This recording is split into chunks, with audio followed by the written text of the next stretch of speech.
And hi, everybody. Welcome into a Thursday edition of the Computer America Show.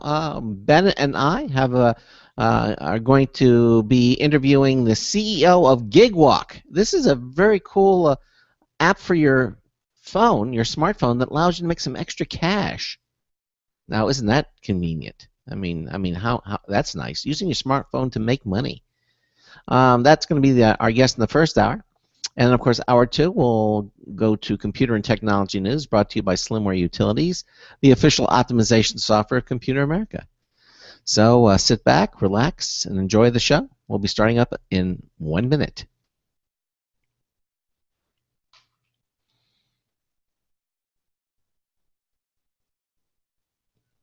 One minute until showtime. There we go.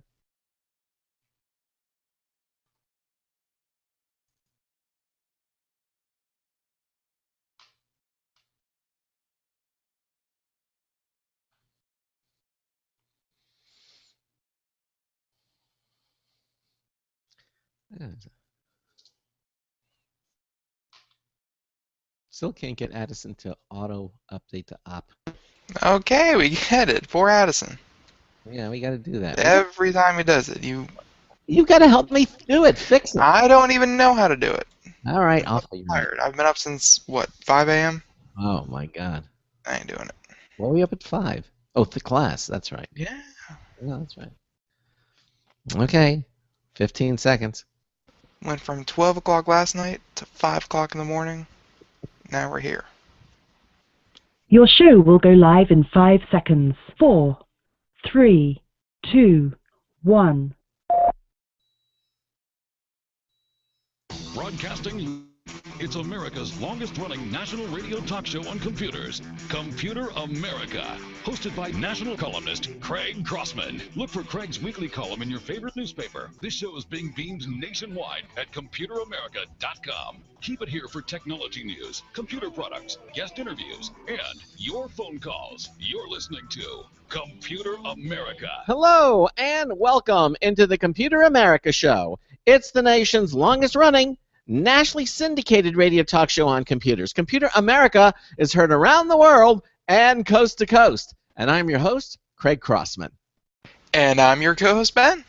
It's Thursday, and we got a great show planned for you tonight. For all of you tuning in to the program live. It's not a bad one. No, it's not. Also, we're going to tell you how to make some extra cash. Ooh. It's always useful. Oh, yeah, exactly. I mean, come on, let's face it. Who couldn't use a few extra bucks, you know? But I'm going to tell you how to make extra cash using your smartphone. That's right. You're actually going to have it generate some money for you. I mean, come on. I mean, we know how to spend money with a smartphone, but we're going to tell you how to use something that will actually allow you to make some bucks. You know, I'm not talking big bucks, but it's going to be, you know, I mean, it certainly will be money that you could use. I mean, look, in this day and age, every dollar counts, right?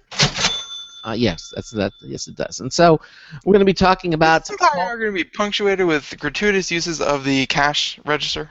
And, I don't know. I mean, what makes you think that? Exactly. Exactly. That would get annoying quick. Why would that ever cross your mind? Okay. And, of course, in hour two, we're going to have Computer and Technology News brought to you by Slimware Utilities, the official optimization software of Computer America. Now, let me just tell you, if you have a comment, question for myself, Ben, or our guest anytime during the show, we have an open phone line. That's right. You can give us a call at 347-884-8881. That's 347-884-8881. We'll get you on and get you through. Email. We have a special email inbox set up when we're live and on the air, and it's live, L-I-V-E, at ComputerAmerica.com. See how that works? You know, you see what we did there? All right. Let's see, we're live on the air. The email has the word live in it, okay? You can also join us in our chat room, our IRC chat room. That's right. Yes, just go to our homepage at ComputerAmerica.com. You'll see it says right there in the middle page, interact with the show. And the first button says live video and chat. Just click that, and you'll see our live internet relay chat room, IRC chat room. It'll ask you for a nickname. That's the name you're going to be known by when you go in there. Okay. There's a little captcha that you have to type in, so it authenticates that you are a live human being and not a dead bot. Just trying to pretend to be a live human being. And then click the connect button, and your browser will move you into the Computer America chat room. No Java required whatsoever. However, if you have, you can download some of these really cool little plugins for your browser, like Chatzilla, and that will actually format the chat room for you in a nice way. It puts the users on the left in a little window. You can make the window a small. It's very nice. And we highly recommend that you Chatzilla, if it's HexChat, there's a number of them out that'll work. But it's not mandatory, but we highly recommend that you do it. But for now, just go there and use your browser to interact with us. Sharing that same page is our live streaming video page. That's right. So you can actually watch the live Computer America show. And that video streaming page is brought to you by Otherworld Computing. Quality products, expert support since 1988. They're celebrating their 25th anniversary. Please visit them at their website at www.macsales.com. I should call them the award-winning Otherworld Computing. That's right, they're award-winning now. They just won not one but 2 Stevie Awards from the American Business Association. That just happened a few days ago. So check them out. Anything you need for your PC, for your Mac, for your PlayStation 4. It's one of the things they won an award for, by the way, or Xbox One.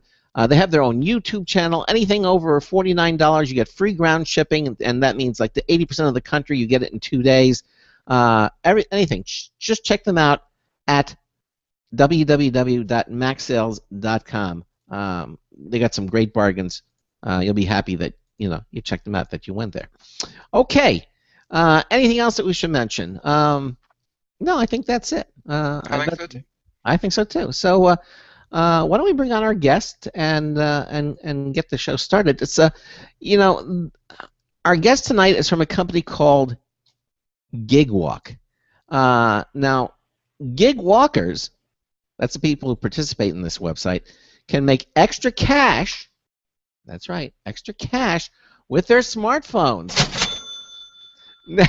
Gigwalk is a mobile app for Android and iOS that allows you to find quick jobs or gigs. That's what a gig is, really. It's a quick job in your area. So each individual gig is represented by a pin on the map in Gigwalk's mobile application. So you can see where these gigs are.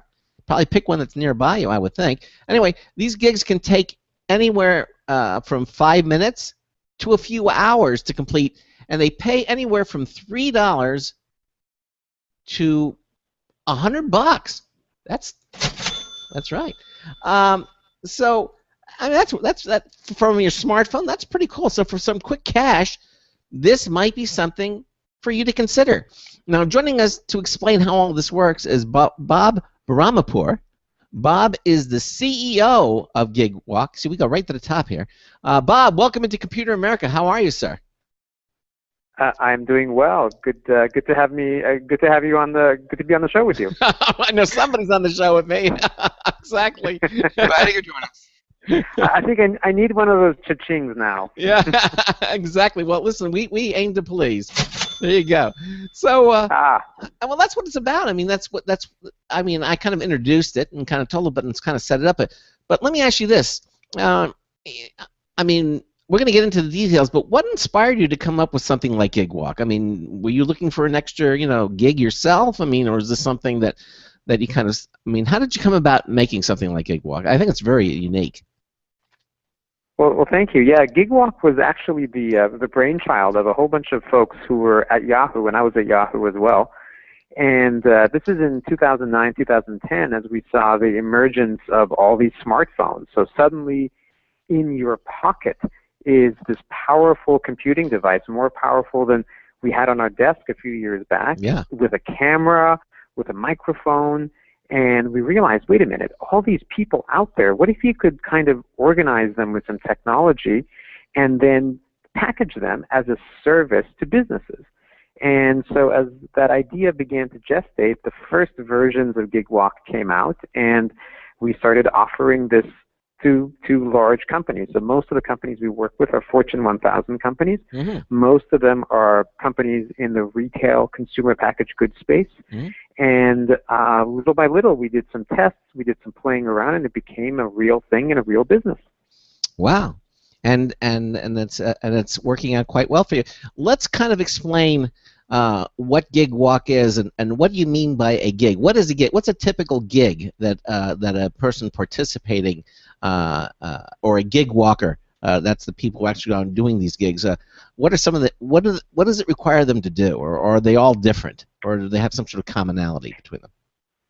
Yeah, there's many things that are different and many things that are the same. So if I zoom out a little bit, what we mostly do for businesses is we work with consumer goods companies who have soap to sell, shampoo to sell, paper towels to sell, and they need to sell those in stores, physical stores.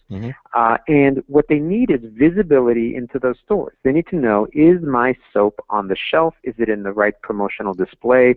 Is it priced correctly? Am I set up correctly against my competition?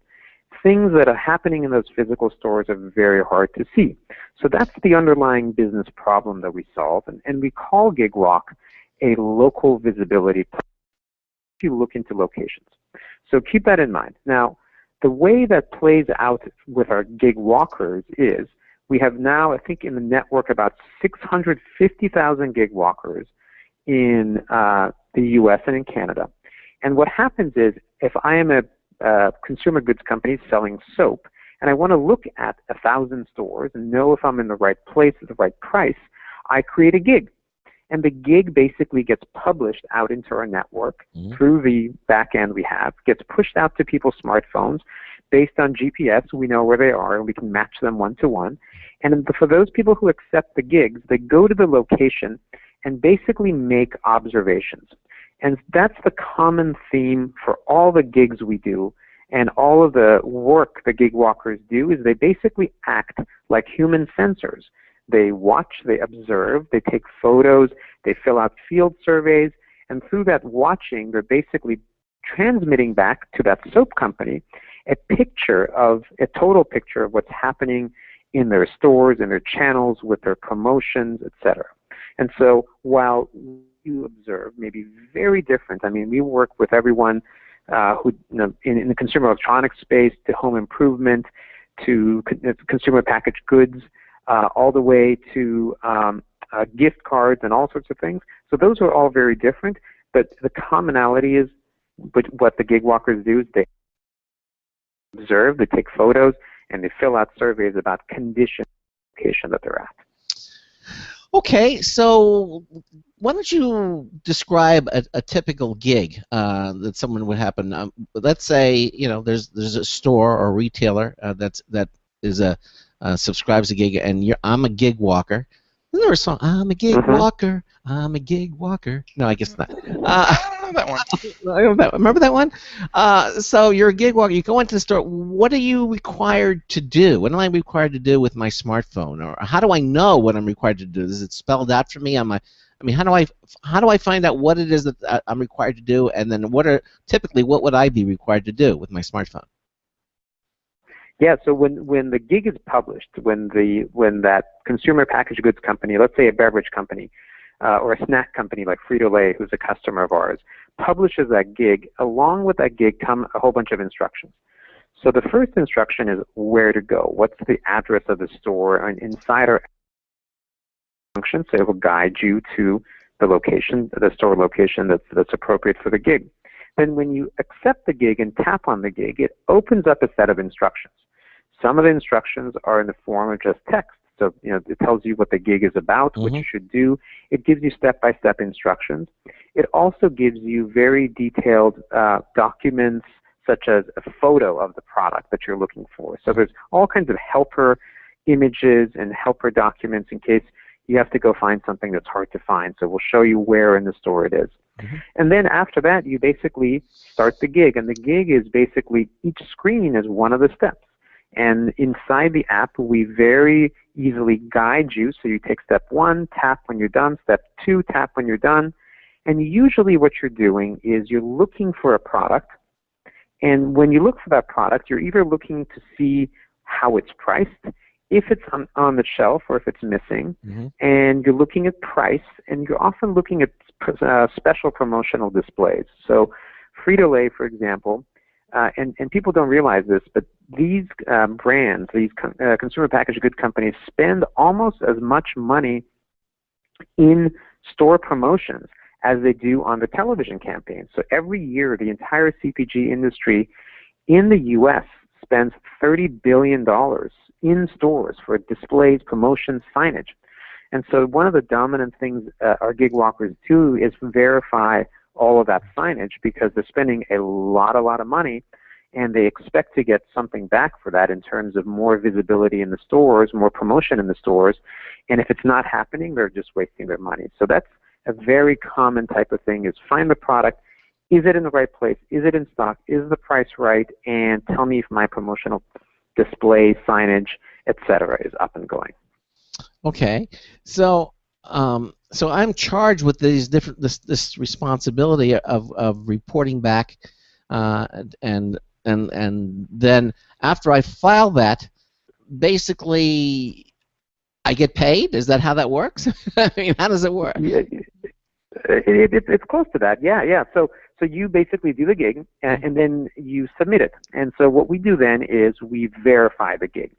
So, with great power comes great responsibility. Yeah. So we do expect you to actually follow the instructions and do things precisely the way that you were asked to do them. And so, for example, the photos you may take of a display of a shelf have to conform to what they capture and making sure the photo is clear. So once you submit, from 12 to 24 hours, we'll review the gig, and once we approve it, we will then hit a button, and inside our app, it's integrated directly with PayPal. So basically, the phone just pays you. Right inside the phone, we deposit to your PayPal account, and you can keep track of we'll keep track of history of the payments we've made to you, and in that way, it's just a little mini paycheck that you get instantly as soon as you're done, submitted, and verified. Wow. Now, could one I'm sorry, Greg, but could one person, is there a limit to the amount, if someone, just had a week off and they're like, you know what, I'm going to do as many gigs as I can, is there a limit? Well, there's a couple things. Yeah, so we do. So many of the gigs. So when let's say Frito-Lay publishes a gig for the weekend, so which is very common, is there could be a weekend promotion. Like with NFL season coming, there's a lot of beverage companies, beer companies, snacking companies that have a big kickoff promotion. So we may be doing thousands of gigs for them just on Friday, Saturday, Sunday. So the system has a metering function. So if you see a lot of gigs and you want to take them all for yourself, it gives you a limit. So depending on your reputation in the system, you may have a higher or lower limit. So you can't show up and say, I'll take 1,000 of these gigs this weekend, because our system knows you'll just never get them done. So we know, we've calculated how long it takes for someone to do a gig, and it's like the buffet table. We don't let you overload your plate. So you can't be. We make sure you can eat what. You can't be a gig hogger. Eat what you actually pull off. You can't be a gig hogger, right? You cannot be a gig hogger. We frown on that. And we do that because we want to protect our customers. Because for Frito-Lay, they want those 5,000 stores done. And if someone's hogging 500, they're going to have a hole in that visibility picture. Well, is it now that wait, are you saying, Bob, that once a gig is done, that it's only for one person? I mean, let's say it's at a store, only one gig walker can do that store, and then that gig goes away, nobody else can do it? Or I would think that you would have as many people coming into a store to do this, or is it just one per person? Well, we don't. We do. Once a gig is picked up, that pin on the map that represents the gig disappears for everyone. Oh, okay. So if I'm Frito-Lay and I want to check that Walmart store for my Super Bowl display, then once it's checked, I don't need to check again for that instance. Now, next week I may want to check it again, and that's how it works. Okay. We may have multiple gig walkers sometimes coming into the same store because they're looking at two different products. So there are cases where, in fact, I think gig walkers have met gig walkers in stores realizing, wait a minute, we're both doing gigs. So that does happen from time to time. Okay. All right. So what you're saying is that once a gig is done, it's not available then to anybody else. So this is it's a single user gig, I guess is what you're saying. Okay. That's right. That's right. Because there's a fixed budget that we're working backwards from, and because every gig that gets done, someone gets paid, and Frito-Lay has earmarked X dollars to for these gig executions. Okay, so that as this becomes more and more popular, and if you're in a very popular area, you gotta get your game on. Then otherwise, other people are going to beat you to it, right? I mean, is that what you're saying? Yeah, there is a little bit competition. I mean, about 80% of our network does this very casually. It's very serendipitous. One of the functions we have in the app, if you download the Gigwalk app on your iPhone or Android, it gives you geo-aware notifications. Mm-hmm. So if you get close to a gig, your phone will vibrate and tell you have a gig nearby. There's $20 nearby. And that's very serendipitous. So you could be at lunch, you could be just going shopping, you could be driving across town, and there's 10, 20, 30 bikes vibrated, and guess what? There's a gig across the street, so I can buy my gig. But then there's some folks who actually are very competitive about this, and so they'll be very organized about making sure they pick up the best gigs first, up to their limit, and then just work their way forward. So I think, Ben, to answer your question, while we do meter how many gigs you can take in one sitting, we have had people who will do gigs day after day, week after week, and we had some interesting. I have lots of interesting stories of gig walkers who've done this as a lifestyle or done this as a way to enable some other kooky, crazy thing they want to do. Like we had a gig walker who motorcycled across the U.S. and lived off of Gigwalk. Really? And he just always wanted to motorcycle across the U.S. and he did that. And the best way to pay for all that was just go from town to town looking for gigs. And he could just open up the app and motorcycle to the next city where he saw a lot of pins, do them, pay for gas, go to the next one. And wow. He did that for I think a good month. Wow. So he was making enough to do that. That's impressive.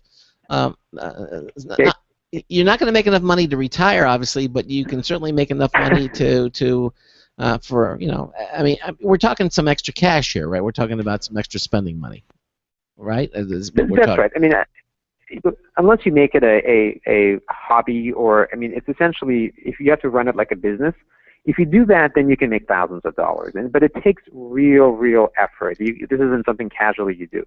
Otherwise, people use it to just a little bit extra cash. Maybe if you're a little bit more organized, you might pay for some braces for your kids. We have go ahead. That's a lot of money. I mean, let me ask you this: how do you know which gig is going to pay what amount? I mean, how do I know a $100 gig from a $3 gig? I mean, is there anything that's going to tell me that? Yeah. So in the app, each pin, when you tap on a pin, the payout is right next to it. So it will give you a quick description, and then what the payout is. And then in the app, you can also switch to a list view. So in the list view, it's a searchable environment. You can search for gigs by name, by type, by price, and you can sort them and organize your day, your lunch hour, whatever you have to where you're interested in doing doing some gigs. And again, and it's geocentric, so the app is going to know where I am at that particular moment, and then highlight any and all the gigs that are, within walking distance or driving distance. I mean, I assume you can limit the radius of how far it checks for you? That's right. So the automated check that notifies you is within a pretty tight band. So we look when you're really close to a gig, we'll notify you. But you can manually look and find a gig that could be far away from you. I mean, we've had gig walkers.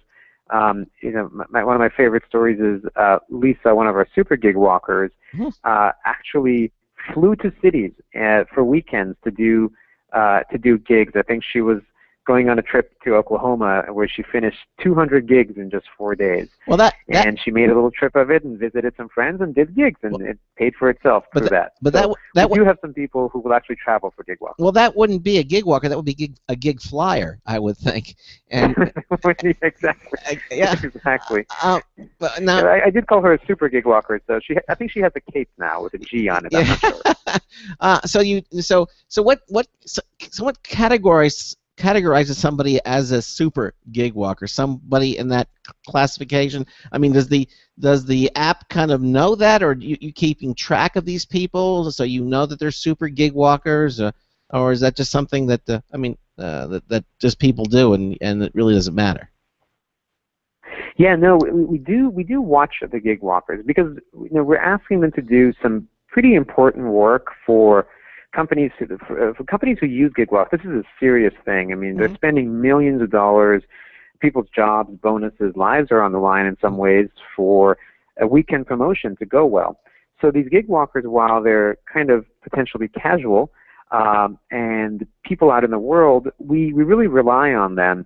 And so in that way, we do track the gig walkers' activities. So the bargain we have with gig walkers is while you're in Gigwalk doing gigs, we watch you, and we watch where you are. For example, we GPS verify all the activity and photos that are captured. So we know that you were in the store and in the store for the right amount of time, where if we think a gig should take you 25 minutes and you say you finished in 2 minutes, well, that's probably not a well-done gig. Or if we track the photo and see where the photo came from, and if it wasn't from the store that we had designated, then we may decline the submission. So it's really important that we have very high-quality output for our customers who use Gigwalk, these CPG brands. But at the same time, we do track and score the gig walkers, and we score them on accuracy, reliability, speed, and we have a little system in the background that builds a reputation score. And actually, one of the things beyond location that we use to match you to a gig, we take your Gigwalk reputation score. And for example, if you have a lower score, either because maybe you made a few mistakes or you're new to Gigwalk, we'll give you simpler gigs that maybe only have 1 or 2 observations to make. And if you have a super high score, we'll give you really complicated gigs. And I think you were saying before, some of the gigs pay a few dollars, some of them pay $100. And so the complexity of the gig usually maps to the payout. So the more you do, it kind of like a game, unlocks bigger and more valuable gigs as well. So this super gig walker that you had that actually went flying around, she was earning some pretty good money, obviously, to pay for the trip and pay for the ticket. Oh yeah. So she's had. Yeah. How long was she gig walking? I mean, how much time did she kind of rack up before she became a super gig walker? So I think Lisa's finished something like 2,000 gigs. And she's been doing it for a year and a half, almost 2 years. And we've gotten to know from a distance. We got to know Lisa, and I think Lisa. She's made something like $20,000 on Gigwalk. So wow. She really is. If you think about that bell curve, she's the super duper gig walker. She paid for a good portion of her wedding with Gigwalk. She's done vacations with Gigwalk. So for her, this was really a lifestyle. But again, within our network, that's probably the top couple percent of the network. Sure. Of the 650,000 people. Again, the vast majority, 80%, are doing this very casually. It's just, hey, I can make $50 now. And they may do it at 5 times, 10 times, maybe a couple times a week. And people like Lisa, though, who are just amazing people, but they will, again, make a business of it. They are in Gigwalk at 6 a.m. planning their day, doing their math to see if I can go to, can I go to Cleveland this weekend and do more gigs and pay off the trip and still make money. Well, so obviously there are different levels of expertise, and Gigwalk allows these people. You have the flexibility and the wherewithal to have all these different, allow all these different areas gigs. Of expertise. Yeah, gigs, right, and to do this. So typically, now, you know what this kind of reminds me? They have these secret shoppers. You ever heard of that, where they go out? Yes. And the store doesn't know that really that they're either working for the company, and is this sort of a little bit like that, or is there some similarities? Or are you thinking about doing something like that? It is somewhat similar. It's sort of the smartphone era version of that. Using all this new technology and so forth. So in many ways, it is secret shopping, even though in most cases the gig walker doesn't actually shop. But they are sort of secret or invisible eyes that are checking on retail execution, to make sure that between the brand and the retailer that what's supposed to be happening should be happening. And by the way, for both the brand and the retailer, if that Pepsi, that Frito-Lay display, if it's up and correct, both parties win. Both the brand wins because they sell more snacks, and the retailer wins because they sell more snacks.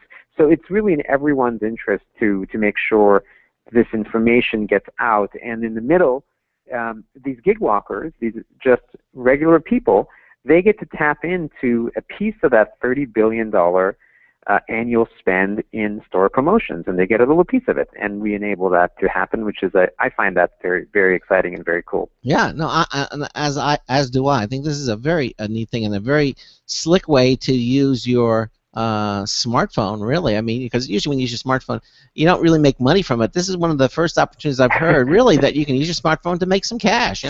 So anyway, we're gonna take any excuse, huh, Craig? We're gonna take a little break here, Bob, and then we'll be back. This is the Computer America Show on the Blog Talk Radio Network, on the Boost Radio Network, and on the IRN Radio Network. Ben and I are talking to Bob Baramapour, who is the CEO of a very cool company called Gigwalk, which allows you as a gig walker to make some extra cash with your smartphone. We're going to take a little break. We got a news tips bulletin live with Marty Winston coming up as well, and then we'll be back. This is the Computer America Show. Stay with us. We're not going very far. We'll be back in a few moments. Don't go anywhere.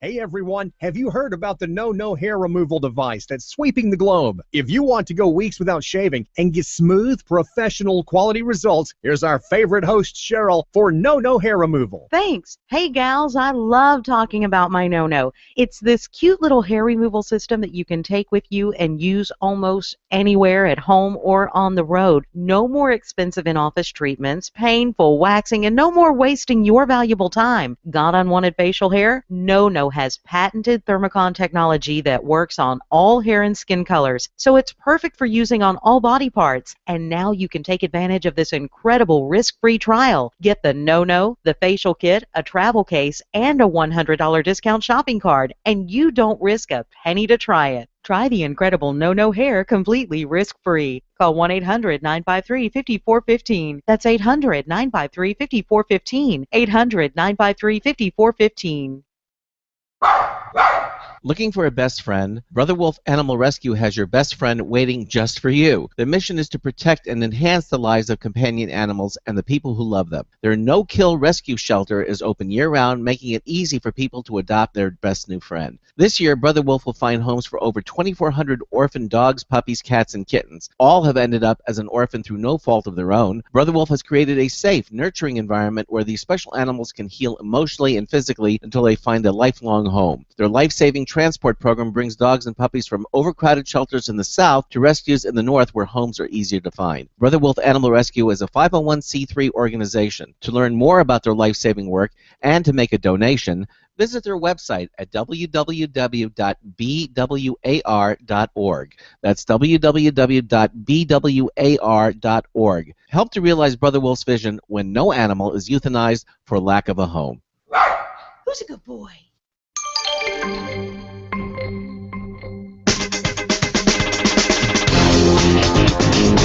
Hello, this is Marty Winston for Computer America with a News Tips Bulletin review of the Octa Tablet Tail Monkey Kit. I apologize, but when they get clever with naming things, you're just going to have to listen extra hard. The monkey tail is a stiff, rubber-shrouded, flexible pipe. It attaches to a suction cup dock. in the Octa Tablet Tail Monkey Kit. The dock is a hemisphere with a 3.5-inch diameter suction cup and a finger pump that attaches it to the back of a tablet or any flat thing. A swivel lock lets you hold onto a desired azimuth. The tail coils into a stand base or a pipe hugger or whatever else you can work out. It does a decent job of holding a tablet, though with its size so much larger than a tablet, and its weight a bigger multiple still. The specifics of an intended application will determine whether or not this is a wise mounting solution. Bottom line, an Octa Tablet Tail Monkey Kit is a bold, beefy solution to wobbly handheld tablet hassles.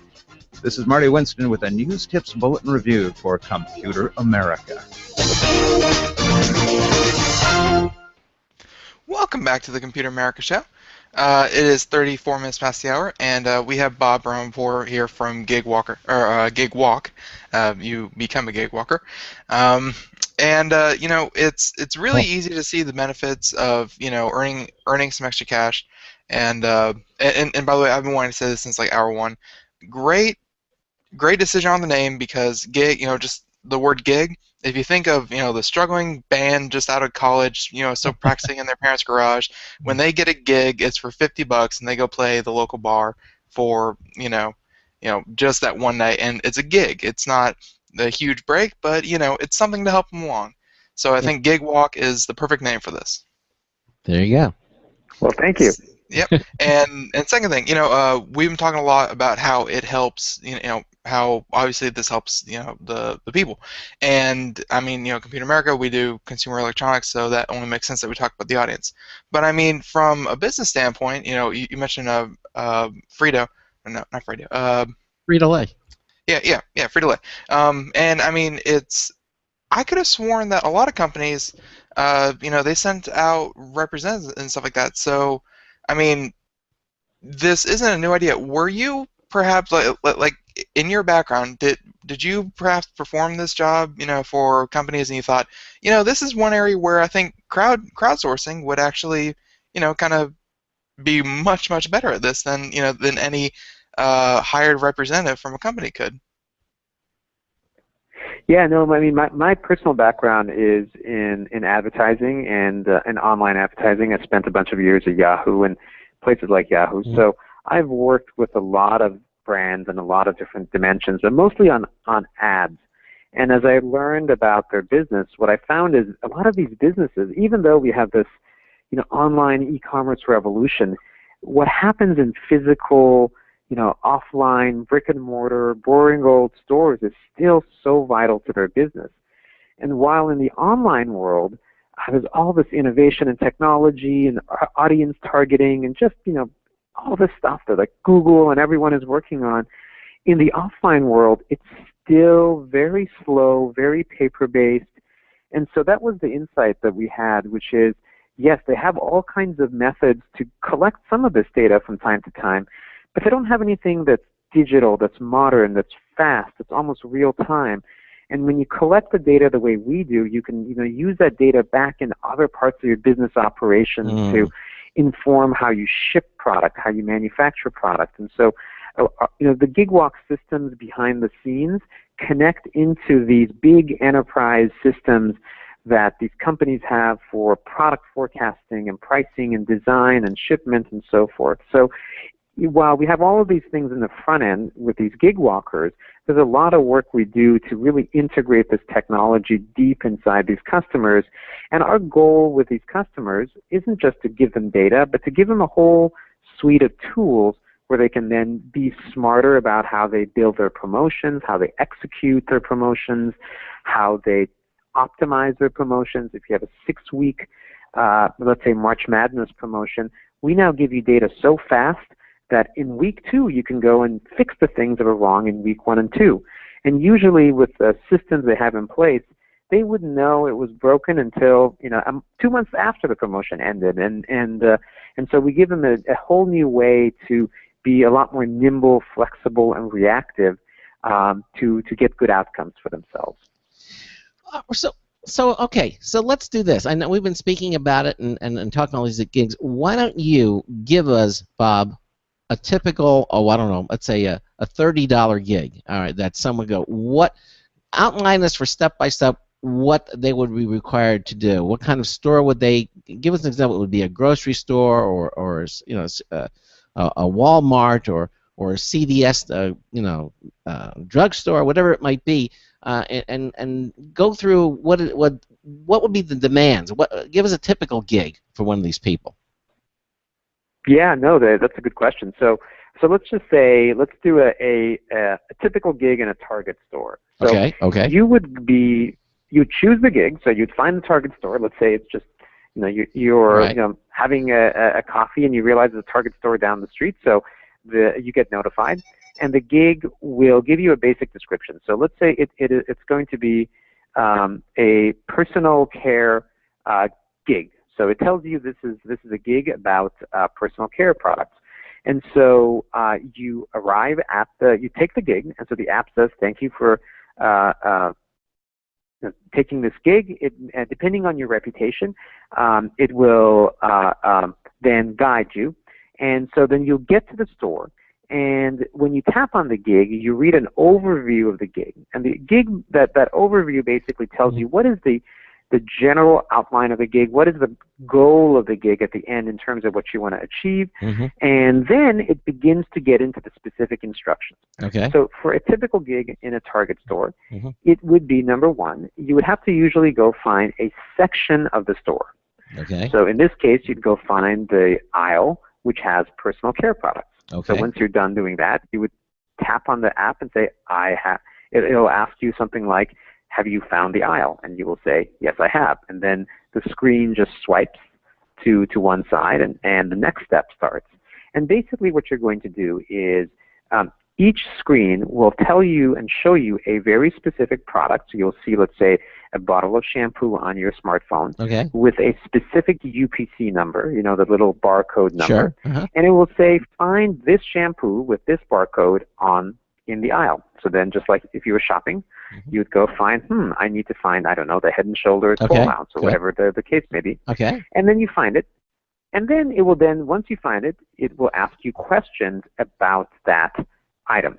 And it will ask you, for example, things like, how many facings of the shampoo do you see? Which, if you tap on the definition of facings, it means if you're looking at it from the shelf, how many of those bottles do you see? So you would tap in, let's say, 4 facings. Okay. Then the next question appears, and it would say, how many... So wait a minute. So facing, in other words, if I have a bottle of Head and Shoulders shampoo, and they're like 7 bottles, but they're directly behind it, that doesn't count. That's still one facing. That's so I have 2, 3, or 4 stacked left and right on that shelf. Then that's what you mean by a facing. Okay. Is that what you're saying?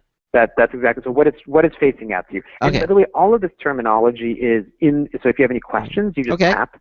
There'll be a hyperlink, and it'll give you a definition of what a facing is and so forth. All right. Then you maybe ask, count the number of shampoo bottles in total that you see on the shelf, and then you would just count them and then enter in that number. You then maybe ask, what is the price of the bottle? You would type in the price. It would ask you, is there a promotional price? And if there was a promotional price, then you would be asked to put in the promotional price. Then you may be asked to take a photo of the product close up. And then you may be asked to take a photo of the product standing back so you can see adjacent products to it. Now what happens? But what happens if a security guard or a manager comes up and he's wondering why you're taking pictures of shampoo bottles? What do you do? Are you casing the job? What are you doing here, sir? What happens? Yeah, so that's a great question. And so what we instruct our gig walkers, and we're very actually serious about this, is if you're challenged in any location, and we've done, I would say, probably hundreds of thousands of gigs in, not even in just a Target store, which is pretty anonymous. You walk in, it's a big place. So we've done gigs in small restaurants. I mean, these are mom and pop convenience stores, sandwich shops, all kinds of things like that. And of all the gigs, so if you look this year, we've done just over in the first half of the year, we did 4 to 5 million gigs. Okay. And of all those gigs, about 1.5 to 2% of them had what we call a turnaway event, Oh. which means for some reason the gig walker couldn't finish, sometimes because the store has moved or closed. We actually had a crazy situation in a Dunkin' Donut. This is a couple years ago where a gig walker went into the Dunkin' Donut, and as he went in there, a car crashed through the window of the Dunkin' Donut. Oh. And so let's just say he couldn't finish the gig. Okay. So, but it's also, the turnaways also include if store staff, manager, owner of the sandwich shop says, please leave. And so it does happen. It happens, on the high end, about 2% of the time. Depending on what you're doing and who you're doing it for, we also push credentials to the device. So you have a little icon where if someone at the store says, what are you doing? You can tap on that icon and it opens up kind of a badge. And the badge says, I'm doing something for Gigwalk. It tells the store manager, for example, who is the contact at the brand that you may be doing work for. So if you're doing something for Pepsi, they have a contact at Pepsi that they can go verify you.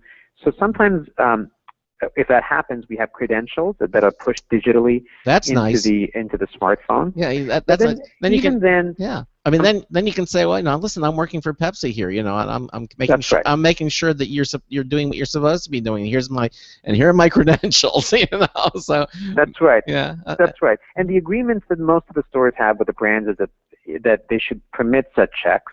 Now, every once in a while, the store manager says, I don't care. Get out of Dodge, and then the person will leave. We've been, it's humans. Humans with humans can always be a little bit tricky. We've been very lucky in our network. We've had so few incidents that go beyond, just someone politely leaving. But every once in a while, when humans are involved, that exciting things can happen. But we've been super lucky and very, very grateful for the great network of gigwalkers we've had, because when they do face these challenges, everyone's very polite, and which I think reflects really well on Gigwalk as well. Okay. Well, and as I said, it occurred to me, and it's nice to see that you've anticipated that, and you have something in the actual app that identifies the person and even gives a phone number that they can call, so they know that they're not being stalked or being cased, That's right. by somebody. That's right. Exactly. Yeah. Because that certainly is a possibility, and obviously this gives credence and credentials and verification and validation to these people, so they're not caught between a rock and a hard place, and they're making a call from the local precinct, because they were. That's right. Right. We've had some funny incidents because map locations and data aren't always up to date, so we use APIs from Google and other mapping companies to. So when someone says, I want a gig walker to go to a location, we'll take an address and then map that address to a GPS coordinate. But sometimes, every once in a while, those coordinates are a little bit off. And my favorite funny story on that was we sent a gig walker to what was at one point a retail outlet, but had been transformed into an FBI building. And so this poor gig walker makes it into the lobby, starts thinking about going in, and realizes that he's walking into an FBI office, a field office. So, and then of course he messaged us back, and we changed the gig for him. But every once in a while, there's bugs in the system and bugs in data, because the world always changes, and it creates some funny situations. I don't know. Maybe someone higher up above the FBI was like, we haven't checked in on these guys in a while. Let's check and see if they're drinking We're Coca-Cola. gonna need a walkthrough. Yeah, they need. Yeah, we got to check on those vending machines. Yeah, What's exactly. going on in there? Right, exactly. We need validation. Exactly. I think it would have been worse if he actually managed to get in there and he was like, I don't think I should be in here. So let's. That's right. That's a bonus if you can get past the FBI. Yeah, exactly. So I understand. Obviously, back to school season is here. And I guess it's the second biggest season for retailers and brands, second only to the holiday season. And so, I mean, what you're getting, the feedback that you're getting, on this back to school sessions. Do you have any kind of predictions for what consumers can expect during the holiday season? I mean, give us an example of how you massage this data and turn it into things that people can use. Yeah, no, we just actually conducted a survey of almost 450, 460 retail locations. We used our Gigwalker network also to collect information about their shopping behavior, and published it in a white paper so that that's available on our website. But you're absolutely right. Because if you go back and it was just this bump in the road, this little blip, and it's become like you said, second largest to the holiday season. In some ways, starting in September all the way through December is the whole holiday shopping season. And so we're seeing back to school as the foreshadowing of what happens in holiday spending and holiday shopping. And what we found was actually really encouraging news from a retail, from a economic standpoint. And I think, we hear the news overall that the economy is improving, that from the depths of the mini Great Recession, we're finally beginning to claw our way out.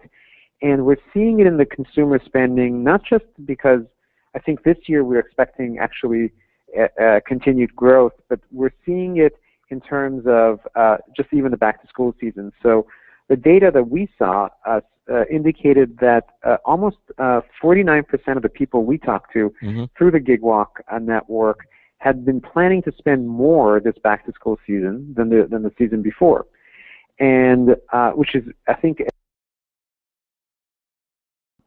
and a lot of that extra spending was actually driven by the types of things they were buying for back-to-school. So they're buying smartphones and tablets. There's a bigger mix of these high-price items, which suggests a really positive consumer electronics season coming up. And notwithstanding what Apple does with the iWatch or the iHat or whatever they end up coming out with in the next few weeks, I think we're already seeing a wind at the back of these kinds of sales. And I think the early data we saw in our back-to-school surveys suggested that as well. So I'm really excited to see how that all plays out. And I think we're in a place where maybe for a couple years in a row we can have growth in sales in the holiday season, which is good for all these companies selling products, but it also is a good sign that the underlying economy is at least somewhat healthy now.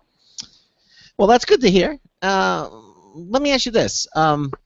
Now, I know. I'm not asking you to do any profiling here, but with your Gigwalk. Usually, when you say that sentence, you're going to ask him to do some profiling in the next 10 seconds. Well, yeah. Well, tell us what kind of. Do you keep any data on the Gigwalkers themselves? I mean, do you know how many of them are male, how many female, what age group are they in? Do they have jobs? I mean, do you keep track of this, or how far do you go into a gig walker's personal life to, for them to become a gig walker, or is that important to you? Well, we do take some basic demographics. We're very, very careful about privacy.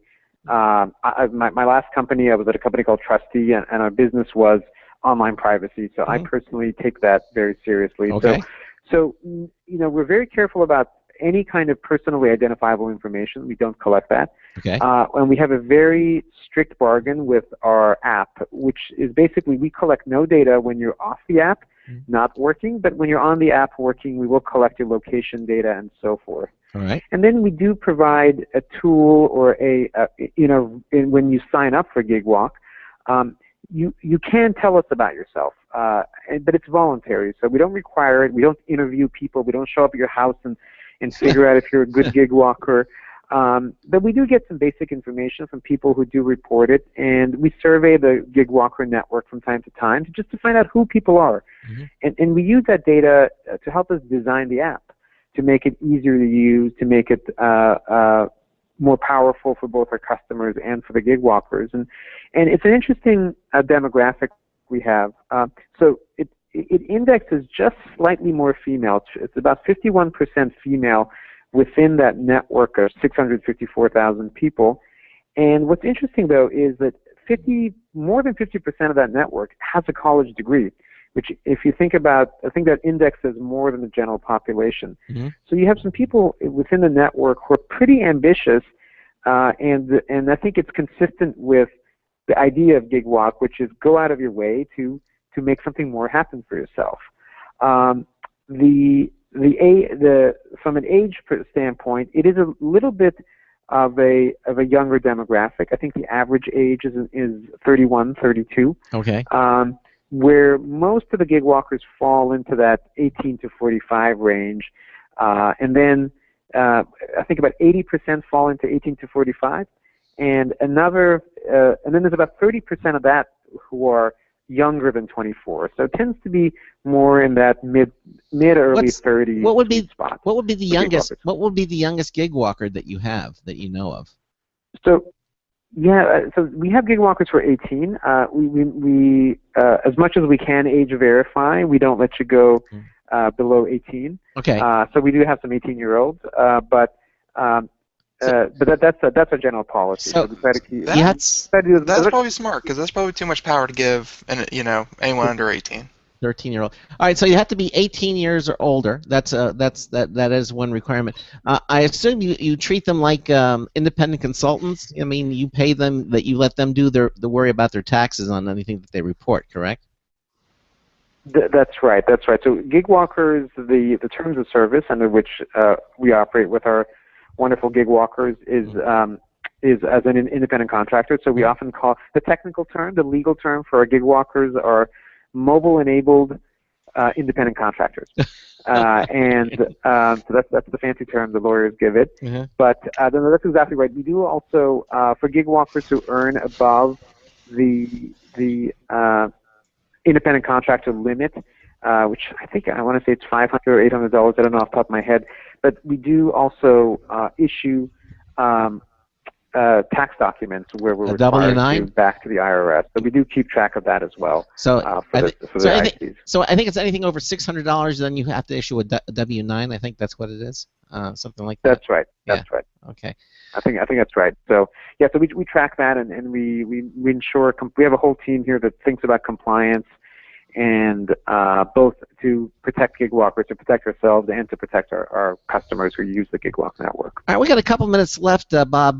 Tell us, where would you like to see Gigwalker, in the next 5 years or so? What do you foresee?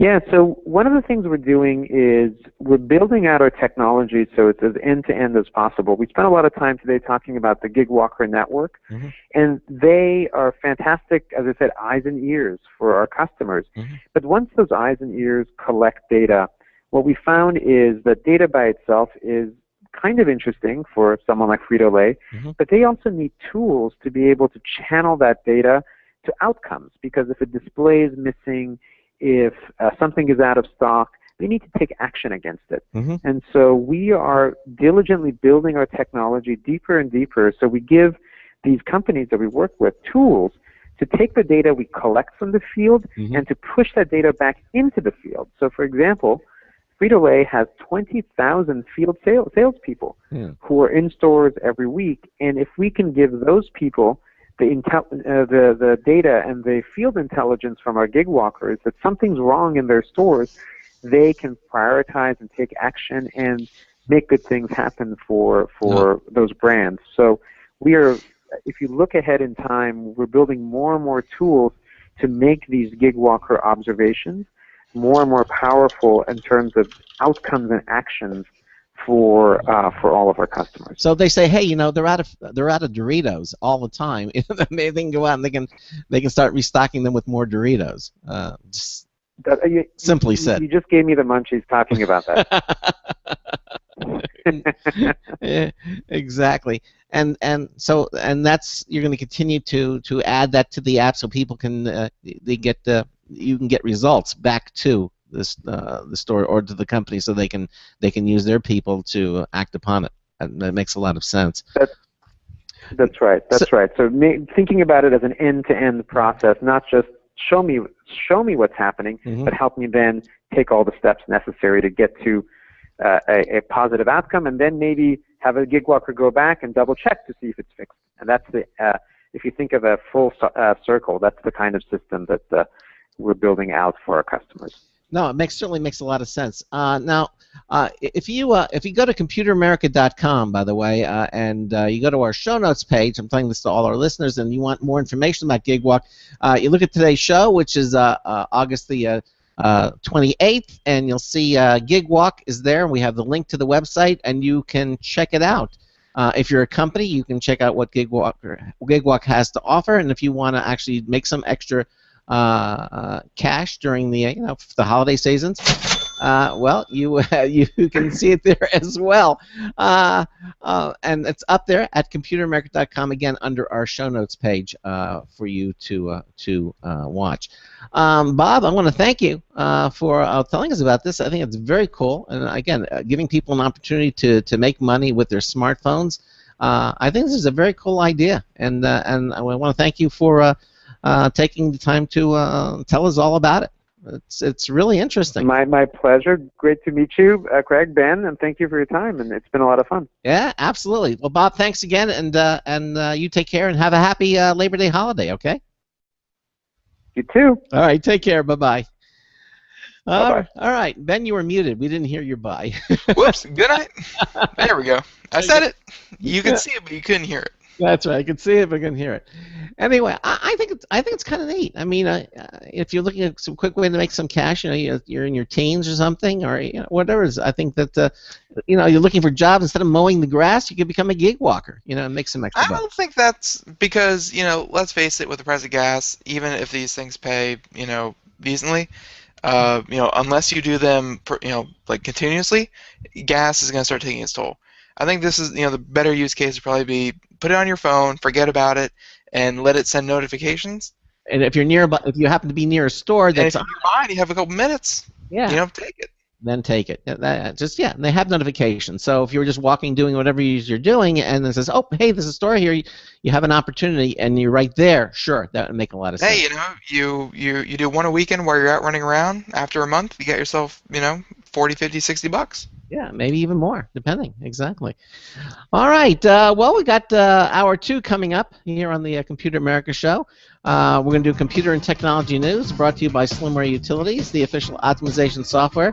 Microsoft is cleaning up Windows Store, and they're removing copycat and fraudulent apps, the one that many stores are going to be doing. About time. Yeah, exactly. And so Samsung's got a 3D stacked memory dies. We're going to be talking about that. All these and more. A new News Tips Bulletin review from Marty Winston. That's all coming up. Stay with us. Broadcasting live. It's the only national radio talk show on computers to air every weeknight. Computer America. Hosted by national columnist Craig Crossman. The first hour. But there's still more of tech news, tech talk, and your phone calls. We're being beamed nationwide at ComputerAmerica.com. You got computer problems? Bring them on. You're listening to Computer America. Computers run the world, and we run computers. Call us or send us an email to live@ComputerAmerica.com. Hello, and welcome into hour 2 of the nation's longest-running, nationally syndicated radio talk show on computers. This is the Computer America Show, and I'm your host, Craig Crossman. And I'm your co-host, Ben. And, we just had Gigwalk on the show. And if you missed it, certainly you can listen to it again. This just tells you how a very innovative way of using your smartphone to make some pocket money, a few, for sure. 30, 50, a couple $100.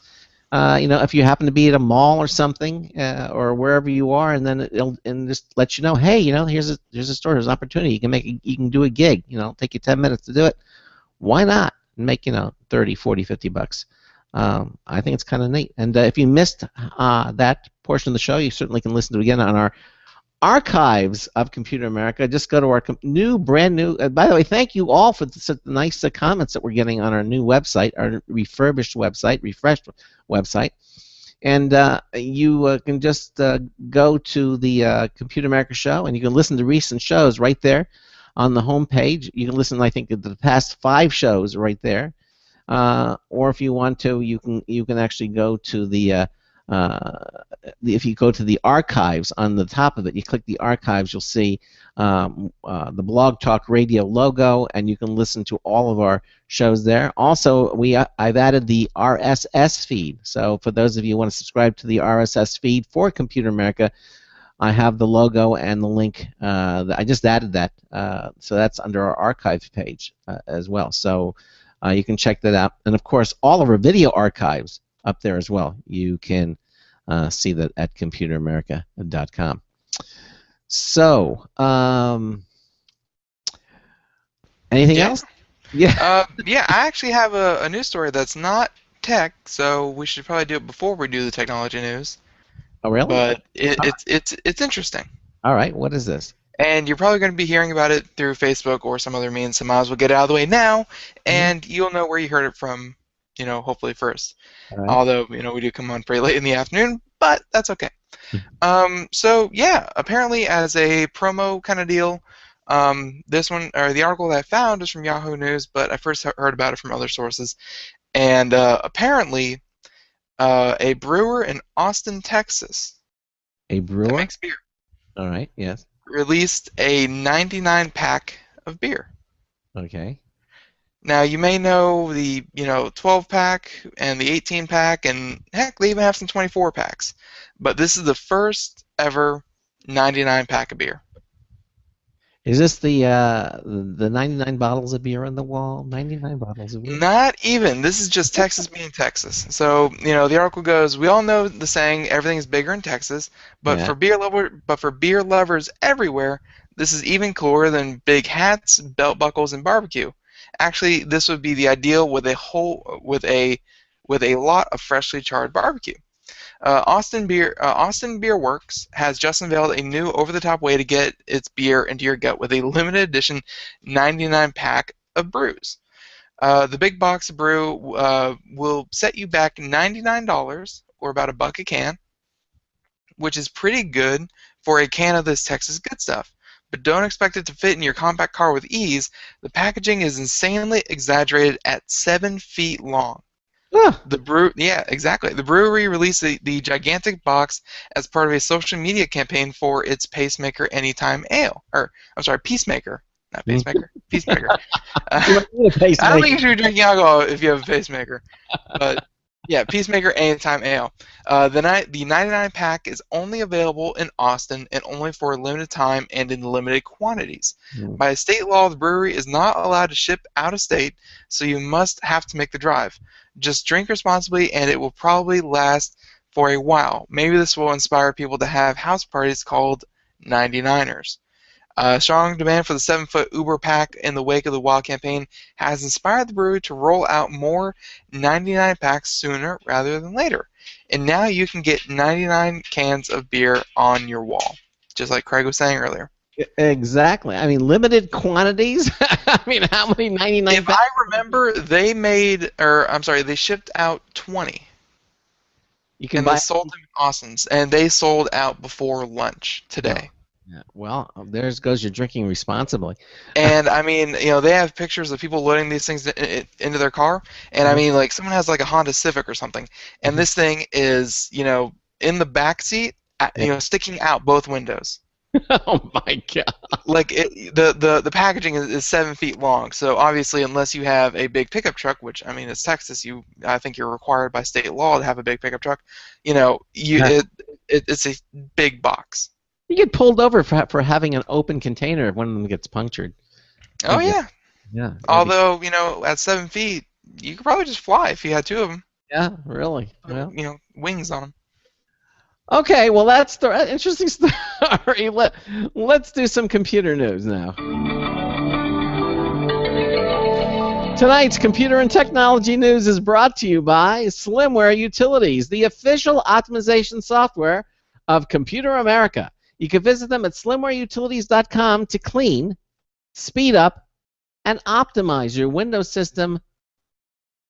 Ben? For free. For free. There we go. There we go. For free. Yes. Everything. I'm sorry, I was distracted. that 7-foot beer, 99 bottle. Yeah, exactly. Slimmer Utilities. Yes, everything is there is free. There's They're not freemium. They're not crippled in any way. You don't pay after you had them for a few days. No, none of that. Everything at slimwareutilities.com is absolutely free. It will clean, speed up, and optimize your Windows system. Download all of them, even the rec image, the hard drive, the backup that they have. It's all there. Keep them in your toolkit, and use them. On a regular basis. Many of them are automated. They'll just do it, for you. Download them all. You'll be happy that you did, and you'll thank us for it. SlimwareUtilities.com. So this first story from Maximum PC, Sean Knight. Microsoft is cleaning up its Windows Store. They removed so far 1,500 copycat and fraudulent apps. It's amazing that it got to that point, that they would have that many. It's easy to be overwhelmed when searching for applications on the various platforms out there. If it is not due to various apps having similar names, then it is the ones that are copycats or even fraudulent. Well, Microsoft announced that it has removed 1,500 apps from its Windows Store in an attempt to make finding things easier and provide better quality and choice. To this end, Microsoft has modified its Windows Store app certification requirements. Some of the changes made involves the name of an app. An app's name will need to clearly and accurately reflect the functionality of the app. Developers will also need to make sure that apps are properly categorized and icons must be different from other apps so that consumers will not mistake one for another. The policies are being applied to both new and existing apps for Windows and the Windows Phone Store.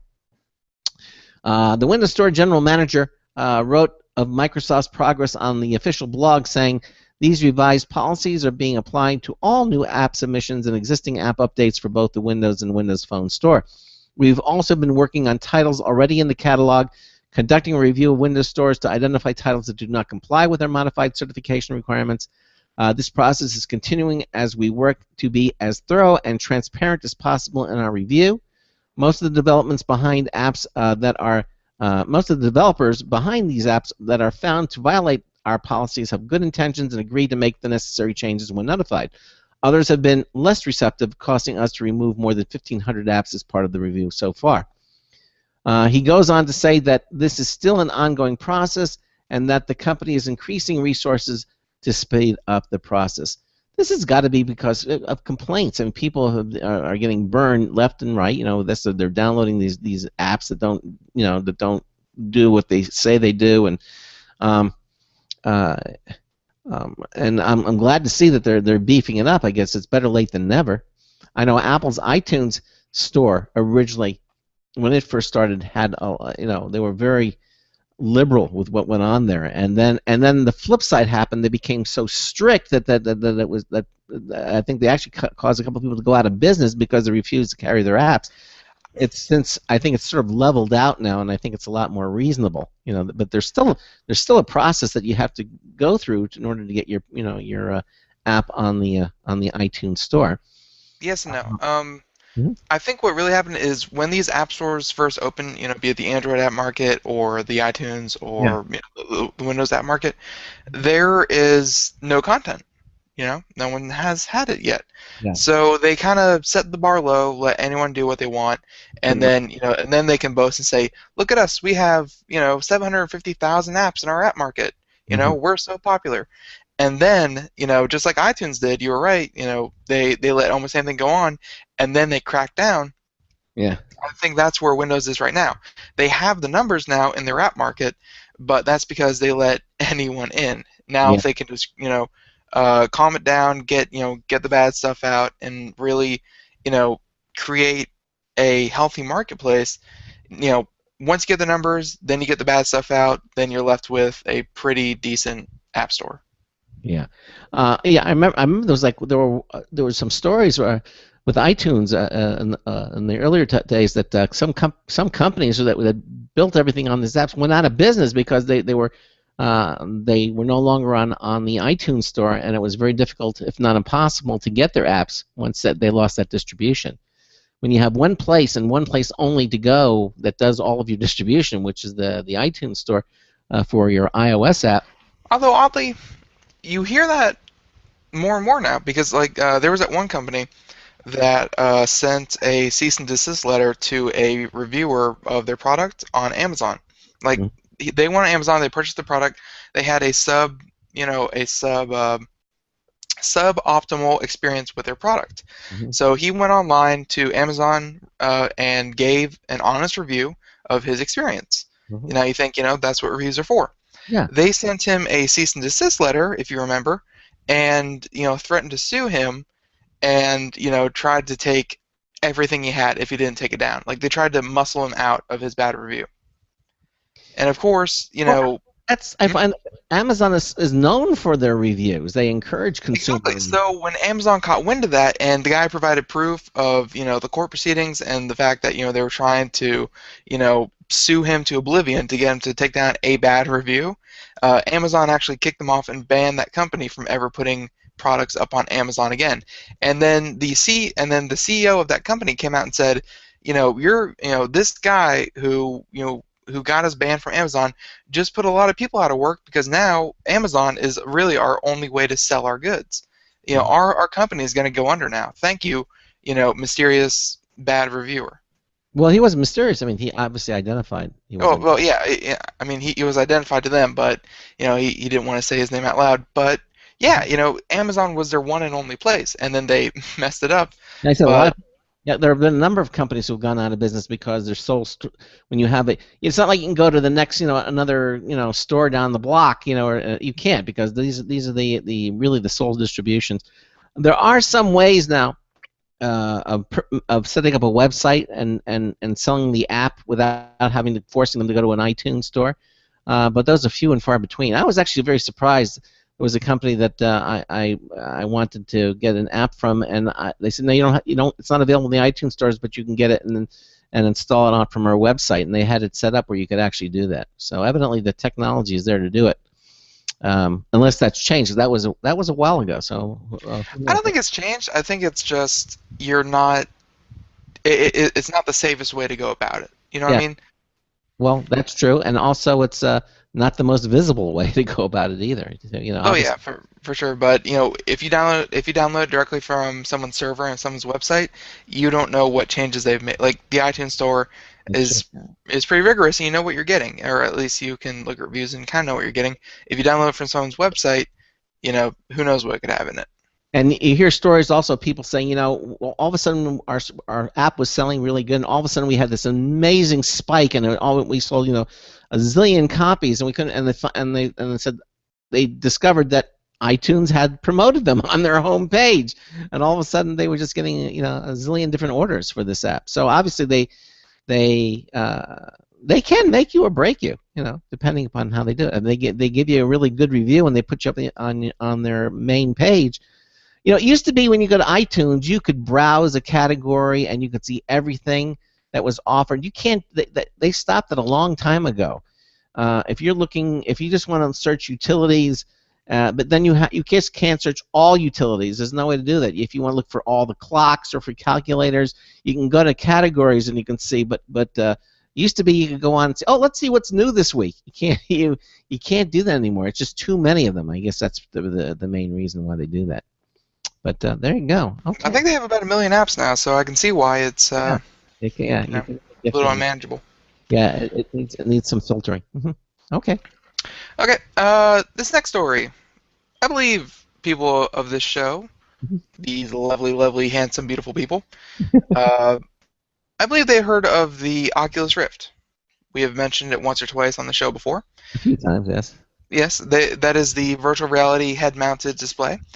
That's making all the rounds. Has not been available to any consumer yet. Is still in complete testing. Yet everyone knows about it.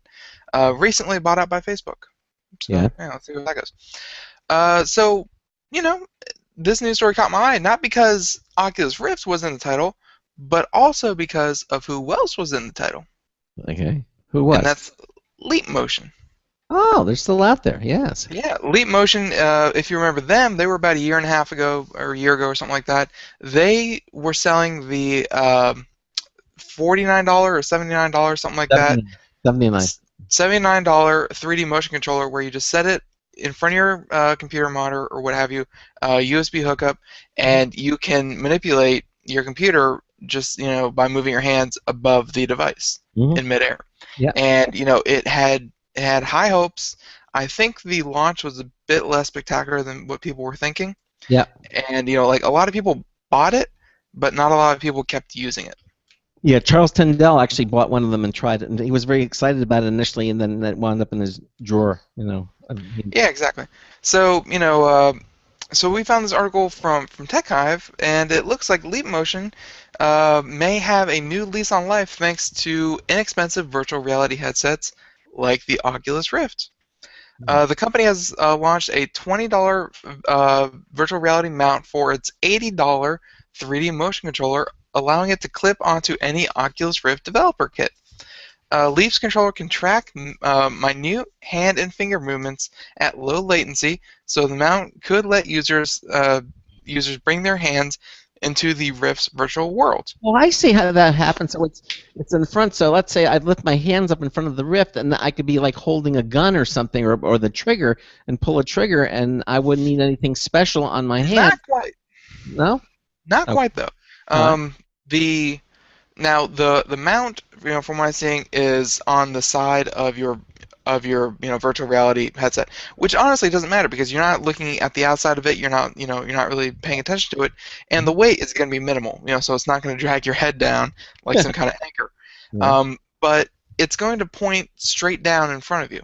So so you don't have to stick your hands all the way out in front of you to manipulate this. Okay. They're going to be looking down, essentially looking at your belly, and your hands are going to be right there in front of you, and they're going to be capturing the motion that you that you do with them.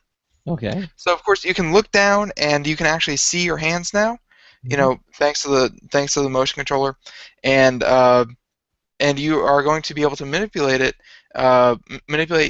virtual reality content with your hands thanks to the Leap Motion.